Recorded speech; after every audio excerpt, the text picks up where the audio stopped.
রান্নাতে বিরিয়ানি হয়ে যায় না কিছু গরু সুরা কথা জায়গা তুমি আমরা এখন রান্না করতেছি বিরিয়ানি, কিন্তু আসলে কি এই বিরিয়ানি শেষ পর্যন্ত আমরা খেতে পারবো কিনা সেটাই সঠিক এখন পর্যন্ত কেউই জানি না। এখন আমাদের বিরিয়ানি রান্নার জন্য যেই বাবুর্চিকে হায়ার করা হয়েছে সেই বাবুর্চির বয়স হইল গান 20 বছর, কিন্তু 20 বছরের ভিতরে সে হয়তো বা গ্যাস চুলাটাও জ্বালিয়ে দেখে নাই। আর এই বাবুর্চি দিয়ে আমরা এখন রাঁধতেছি হইল গান বিরিয়ানি, তাহলে বুঝতেই তো পারতেছেন এই বিরিয়ানি যে কেমন হবে এটাই তো বলা মুশকিল। আপনারা ব্লগটা শেষ পর্যন্ত দেখতে থাকেন, তাহলে হয়তো আপনারা বুঝতে পারবেন যে লাস্টে এটা কি বিরিয়ানি হয়েছিল না ডাইলে চাইলে খিচুড়ি হয়ে গেছিল। আসসালামু আলাইকুম, কেমন আছেন সবাই? আশা করি আল্লাহর রহমতে অনেক অনেক ভালো আছেন। আলহামদুলিল্লাহ, আপনাদের দোয়া এবং ভালোবাসায় আমি অনেক অনেক ভালো আছি। আপনারা দেখতে পাচ্ছেন যে আমরা রান্না করতেছি বিরিয়ানি, আর বিরিয়ানি কি লাস্টে কি খেতে পারছি কিনা ওইটাই আপনারা যদি ফুল ব্লগটা দেখতে থাকেন তাহলে বুঝতে পারবেন যে লাস্টে খেতে পারি না। এই বিরিয়ানিটা রান্না মাংসটা কিন্তু অনেক সুস্বাদু কষাই ছিল, যেই কষাইছে না কেন ভাইবারের নোবেল দেওয়া দরকার ছিল। তো আমাদের সময়টা ওইভাবে হয়ে ওঠে নাই, যার কারণে তাকে একটা থ্যাংক ইউ পর্যন্ত দিতে পারি। আমি শুক্রবারে তোমার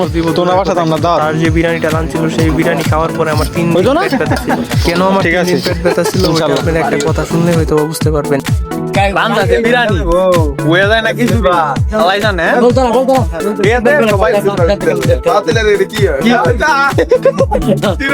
ভাই ভাই বাবু বাবু বাবু সিম কয় বলি সিলভার বলে দেবো ডাক্তার নাই দিতে আছে ভুল দিতে আছে কয় বলেছি মানে সিলভার বলে দেবো।